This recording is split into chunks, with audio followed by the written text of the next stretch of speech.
প্রতিটা কমপ্লেনের জন্য একটা করে দুটো করে ওষুধ। প্রতিটা কমপ্লেন লিখছে, হাজার রকম complain. HLA-B27 positive, systemic hypertension, post PTCA, diabetes mellitus, তার ওষুধ লাগবে। ক্রনিক কিডনি ডিজিজ, তার ওষুধ দেবো আলাদা। ডায়াবেটিক পেরিফেরাল নিউরোপ্যাথি, তার ওষুধ দেবো আলাদা। গাউট অ্যান্ড আর্থ্রাইটিস, তার ওষুধ দেবো আলাদা। পেরিফেরাল আর্টেরিয়াল ডিজিজ, তার ওষুধ দেবো আলাদা। কনজেস্টিভ কার্ডিয়াক ফেলিওর, তার ওষুধ দেবো আলাদা। লেফট ফুট স্মল বোন ফ্র্যাকচার, তার ওষুধ দেবো আলাদা। হাইপার ফসফেটেমিয়া, তার ওষুধ আলাদা দেবো।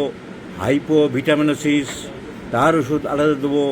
হাইপার ইউরিসিমিয়া, তার ওষুধ আলাদা দেবো। এইসব নানান রকম 14টা কমপ্লেন আর তার 14টা ওষুধ। সারাদিন ঘন্টা ধরে ধরে ওষুধ খাও, সারাদিন ঘন্টা ধরে ওষুধ খাও। Treat the patient not the disease, এই ফর্মুলা নেই। একটা রোগীকে কেস টেকিং করে এক সময়ে একটা মাত্র ওষুধ দেওয়ার, এইসব দেখে বীতশ্রদ্ধ হয়ে হ্যারিম্যান হোমিওপ্যাথিক আবিষ্কার করেছিল যে সারা দিনের 24 ঘন্টায় দিন রাত পাল্টাতে হবে উপরওয়ালাকে। 21টা ওষুধ চলছে, আর 3টে দিলে 24 ঘন্টায় 24টা হয়ে যেত। আবার ইনসুলিন তো 3বার আছে, 24 হয়ে গেল। ভদ্রলোক বলছে আমি ওষুধে পাগল, ওষুধ খেয়ে খেয়ে একটার পর একটা রোগ বাড়ছে। ওষুধ আর টেস্ট, 10,000, 15,000, 20,000 টাকার টেস্ট করো প্রত্যেক 2 মাস 3 মাস পর পর, আর 25 টাকার ওষুধ খাও। কি বুঝছেন, কি ধারণা হচ্ছে আপনার তাতে? মাথা খারাপ হয়ে যাচ্ছে। মাথা খারাপ হয়ে গেছে। এত ওষুধ খেয়ে এত টাকা বেকার হয়ে গেছি, এখন কিভাবে মাথা তো খারাপ হবে?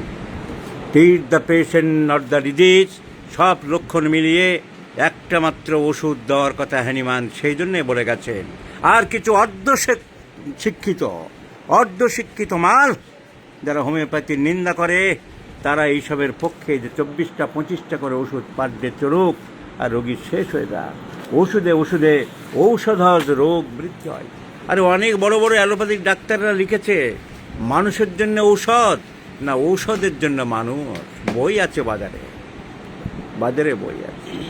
তার এইসব ওষুধগুলোই রোগ তৈরি করছে, ওষুধগুলোই রোগ সৃষ্টি করছে। একটা সিনেমাতে মিঠুন চক্রবর্তীর ডায়লগ ছিল, আরে আমিও সব খবর টবর পড়ি না, আমি খবর তৈরি করি। এই ডাক্তারদের ব্যাপারে তাই বলা যেতে পারে, এরা রোগ সারে না, রোগ সারাতে পারে না, রোগ সারায় না, এরা রোগ তৈরি করে।